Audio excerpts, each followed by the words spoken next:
We're talking to Bob Chapman, the editor of The International Forecaster, theinternationalforecaster.com. Now remember, put the E in forecaster, F-O-R-E. Let's go to Dwayne in PA. Go ahead, please, Dwayne. You're on the air.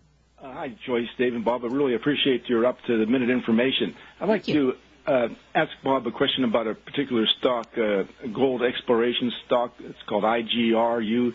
And one time it was over $5 a share. Now it's down in the mid-teens. I just wondered, is there a chance of that being recovered, or is that pretty well finished as a stock? Well, what is the name of the company? IGR, International Gold Recovery. It has supposed to have a special... I'm not familiar with it. I just don't know the company, so I can't answer it. But I will say this. Because of the lack of funding in particularly the last couple of years, it's been a very, very difficult goal for all exploration companies, and it's very, very hard for them to raise money.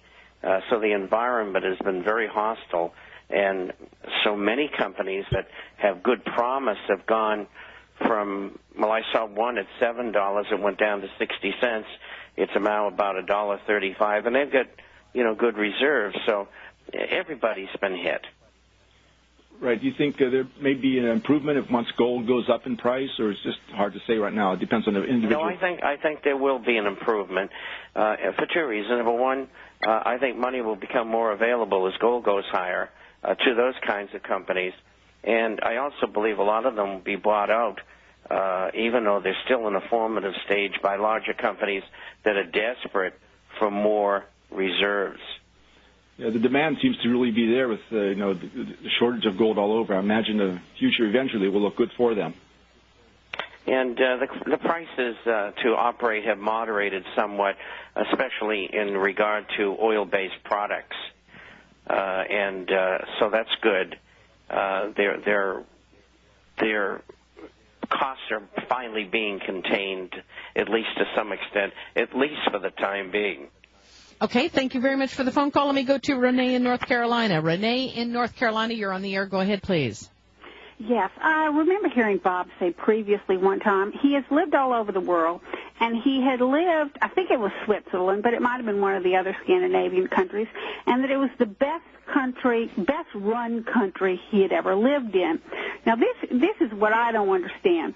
Now, he's recommending, these Swiss treasuries, and consistently the Scandinavian countries rate the highest for emotional and physical health.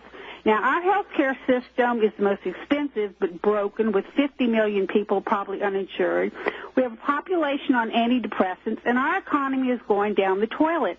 So how is it that people can still argue that capitalism is better than socialism?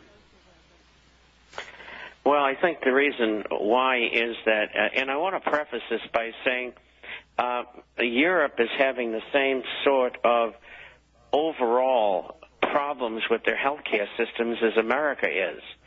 Interestingly enough, the third world is having better luck. Maybe they came from a lower bottom and they moved up into the higher ranks in the quality of care. But there's certain countries where care is very, very good, and other countries where it isn't. And it's one by one. And Switzerland has good care overall, but England doesn't. Hey, thank you very much. It just varies from place to place. We are out of time, Renee. Thank you very much for the phone call. Bob Chapman, thank you very much for your participation on the program today and bringing us up to date, as we will next Monday at this time. Thank you, sir. You have a blessed week, and continue to prognosticate for us, please. Thank you. Bye-bye.